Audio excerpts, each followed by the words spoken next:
Every night, you close your eyes with complete faith that you'll wake up as yourself. Not as someone else, not as a stranger wearing your face, but as the same conscious entity that lay down hours before. This trust seems so natural we rarely question it, yet it represents one of the biggest mysteries about the human existence.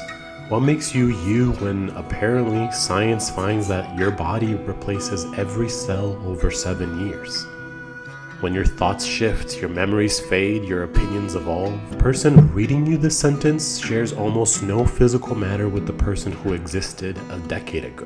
And you don't either. Yet something persists. We call it identity, consciousness, the self. But what happens when that continuity is violently interrupted? We all carry multiple versions of ourselves. The child you were, the adult you're becoming, the person you are in crisis versus the one you are when everything is fine. But what happens when those transitions aren't gradual? When change arrives as rupture rather than evolution? This analysis contains major spoilers for Punishing Gray Raven, including events from chapter 34 and Selena's whole story arc, across all her 3 different frames. If you haven't experienced Selena's story and prefer to discover it more organically, then consider returning after playing the relevant chapters. But without further ado, let's get right into it. Selena's journey starts with privilege. Born into Babylonia's aristocracy, educated in classical arts, recognized as the World Government Association of Art's rising star. She possessed cultivated excellence that seemed unshakable, yet her story becomes one of complete dissolution followed by painstaking reconstruction. 3 frames chronicle this process: Tempest, the raw emergence from trauma; Capriccio, the backup frame designed by Ayla as an act of hope; and Pianissimo, the specialized creation that represents full integration of her fractured experience. Each frame poses the same question, but differently. How do you remain yourself when everything external has changed? Are you still you when the vessel no longer matches the occupant? To understand Selena's significance, we need context about Punishing Gray Raven's mythology first. In this post-apocalyptic future, Earth has been ravaged by the Punishing virus, forcing humanity to retreat to Babylonia, a space station that serves as their last refuge. Constructs are cybernetic beings created to fight the virus, some converted from humans, others artificially created with human consciousness. The Commandant represents the player character, a military leader who commands squads like the Grey Ravens. Mind, M-I-N-D as an acronym, is the consciousness transfer technology that allows human minds to inhabit construct bodies. When this process becomes corrupted, it can create compositors, beings whose consciousness has been partially consumed by the virus. The International Space Station was an archaeological research facility where Selena's team investigated heterocores, crystallized virus fragments that contain immense power but pose corruption risks. Korolev was the station's security system, a massive robot programmed to eliminate any infected entities. The Red Tide represents a concentrated viral outbreak that consumed large portions of Earth. Among the most dangerous enemies in this world are the Ascendants, a group of upper echelon corrupted who fully retain their sense of selves, memories, and abilities, and are able to wield the power of the Punishing virus at will. Unlike ordinary corrupted who become mindless zombies, Ascendants maintain their consciousness through connection to the Ascension network. Agents represent an even higher tier. Only a few select individuals are chosen by the Ascension network to become agents. These individuals, although they have varying goals, have the strongest connection to AskNet of any corrupted, and are the only ones who are capable of appointing new Ascendants. Agents can feel when their subordinate Ascendants perish and control vast networks of viral entities. The Ascension network functions as both power source and communication system, described as a flame that can shred the user if they are not careful. It manifests as foreign thoughts that can cause Ascendants to fall into dreamlike states where their perception becomes shaped by external will.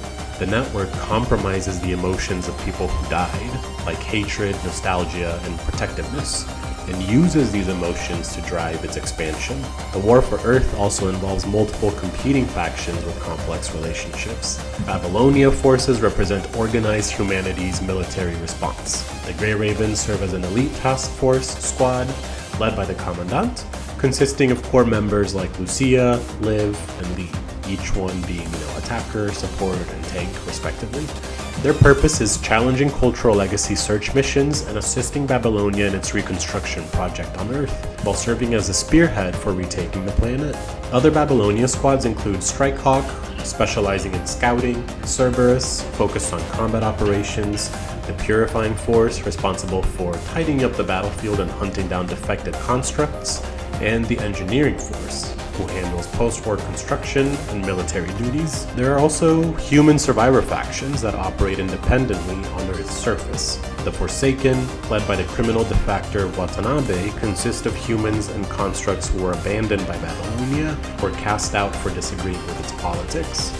The Arctic Route Union represents trading ports on the Arctic Sea, while the Actolite Commercial Alliance operates from their mobile fortress city, Aslan.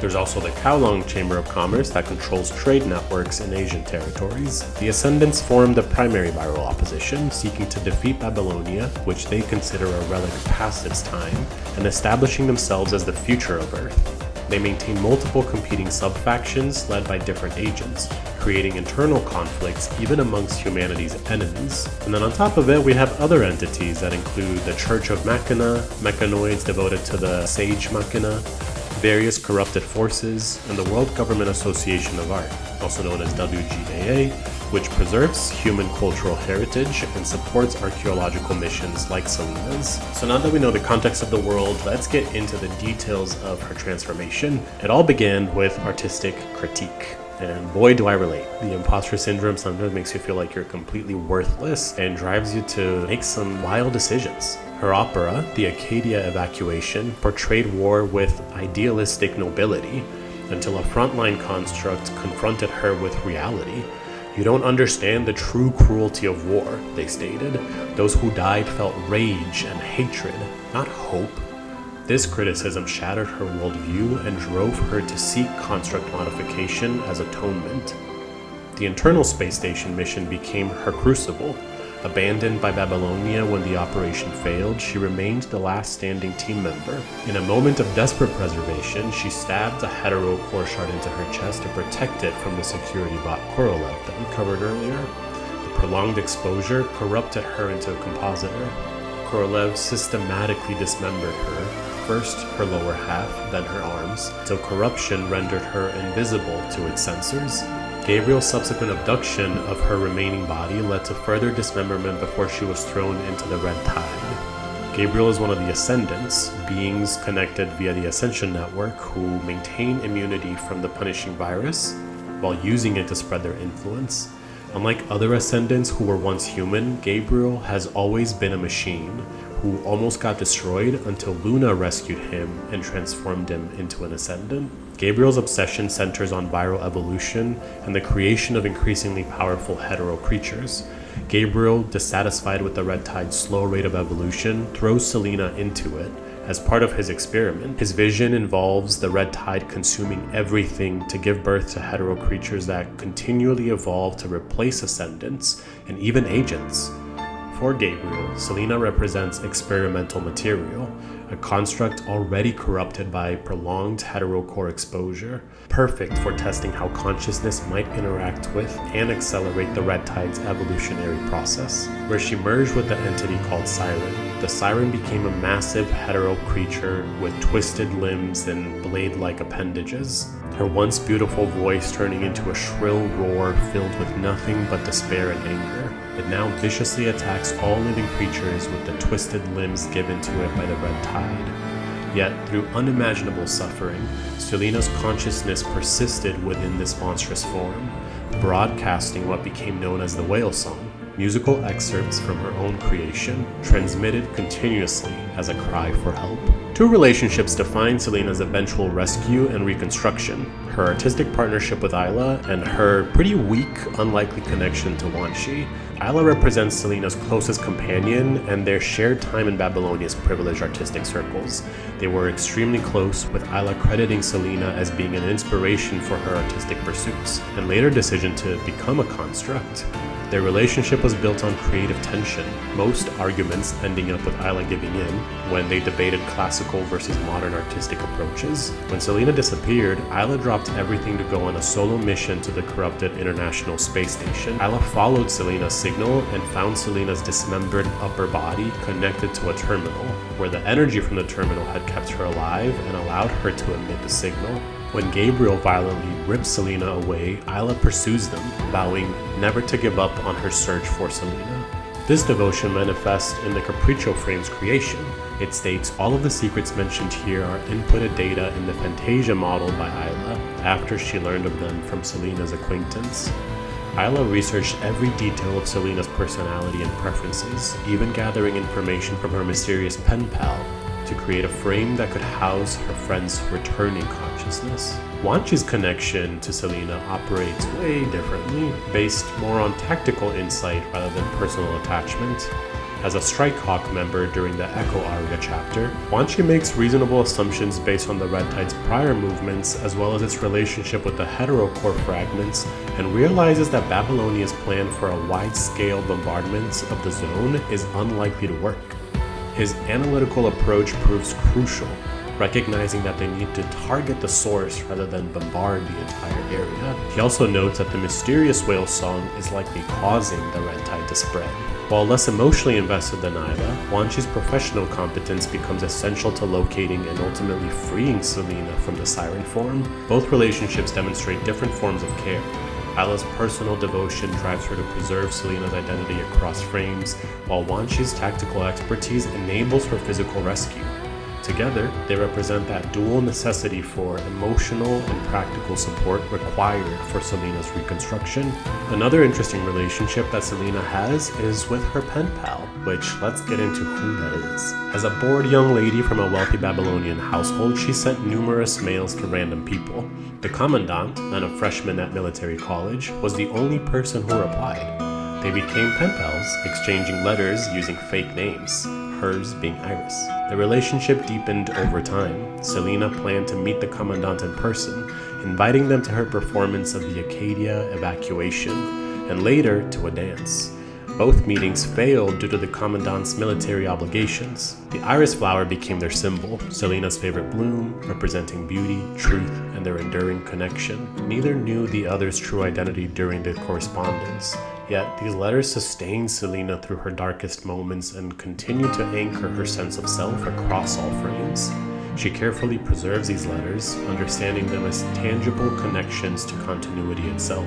The Tempest frame represents Selena's literal rebirth from the Red Tide. When the Grey Ravens traced the whale song to its source, they found a humanoid monster nailed to the center of a giant lake of contaminated liquid. The Commandant's recognition, calling her name, stopped the creature and allowed her liberation. Her new body resulted from collaboration between the Red Tide and an unknown agent, not Babylonia technology. This individual, later revealed to be the enigmatic Merciful One and identified as Ishmael, played a pivotal role in pulling Selena back from the brink. After her dismemberment and corruption, it was Ishmael who orchestrated her return. In a remarkable act of compassion, Ishmael, with the aid of the Red Tide's unique properties, cleansed the punishing anomalous matter from Selena's broken form, carefully removing the remaining heterocore shards, and then skillfully utilizing the Red Tide's essence to reconstruct her frame. Selena herself recognizes this as a profound gift from her savior. On top of that, the Ascendant's power was instrumental in stabilizing Selena's fragile mind in its new formed vessel, hinting at Ishmael's connection to these powerful viral entities. Ishmael's involvement extends beyond her physical reconstruction. She reveals that a portion of her own power was intentionally scattered and absorbed by Selena, intricately reshaping her core consciousness in the process.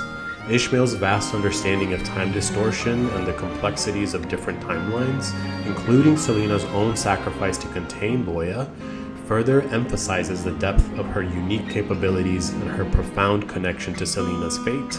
In essence, Ishmael, the Merciful One, acted as the architect of Selena's second chance, not only providing her with the Tempest frame, but also intricately influencing the very fabric of her being, setting the stage for Selena's ongoing journey to reclaim her lost memories and understand the full scope of Ishmael's intervention. This frame still carries the classic Selena elegance, but counters it with geometric severity that suggests compartmentalization and a slightly aggressive protective barrier.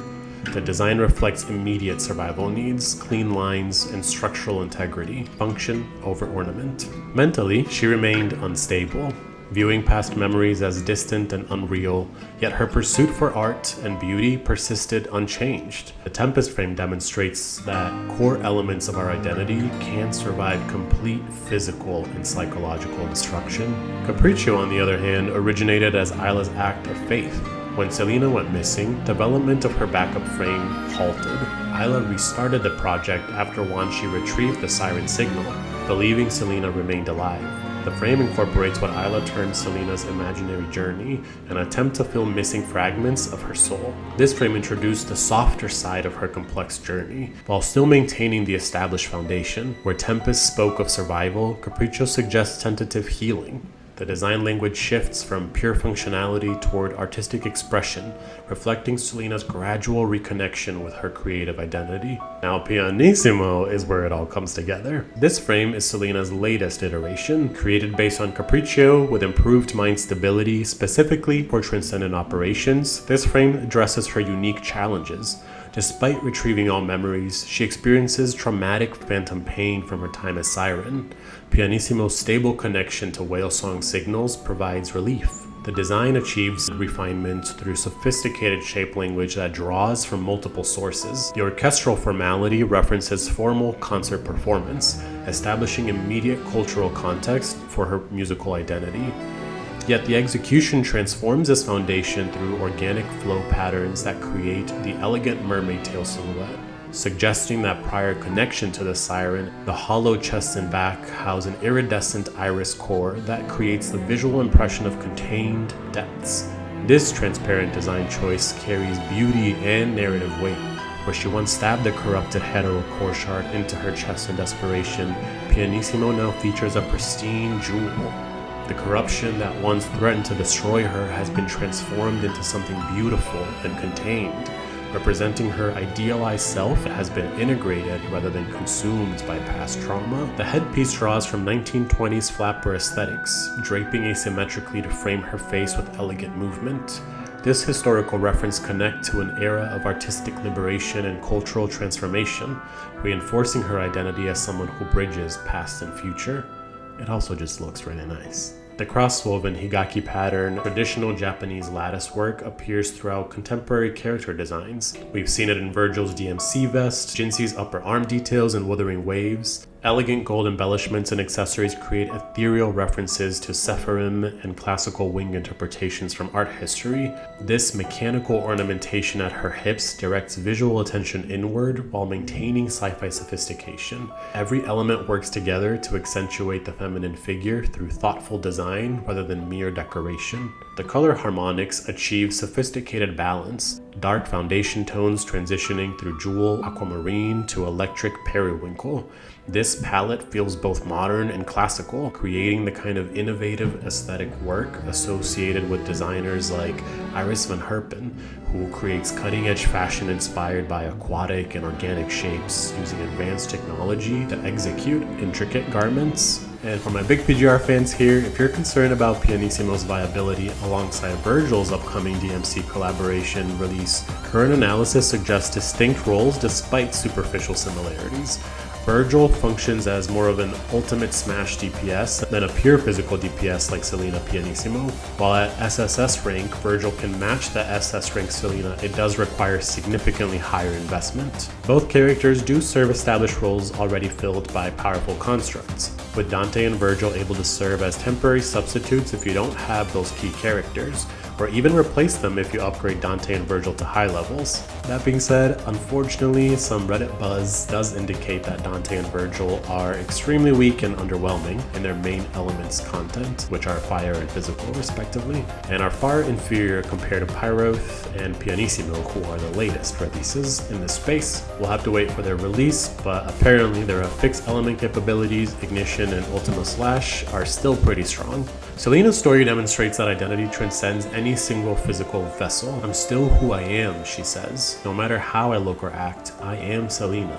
This statement carries weight because of everything she endured to reach this understanding. In the end, Selena embodies a truth that even when everything else is taken away, something essential remains. That something is worth fighting to preserve, worth rebuilding around, worth carrying forward into whatever comes next. Selena's story reaches perhaps its greatest test in chapter 34, Dream Till the Timeless End.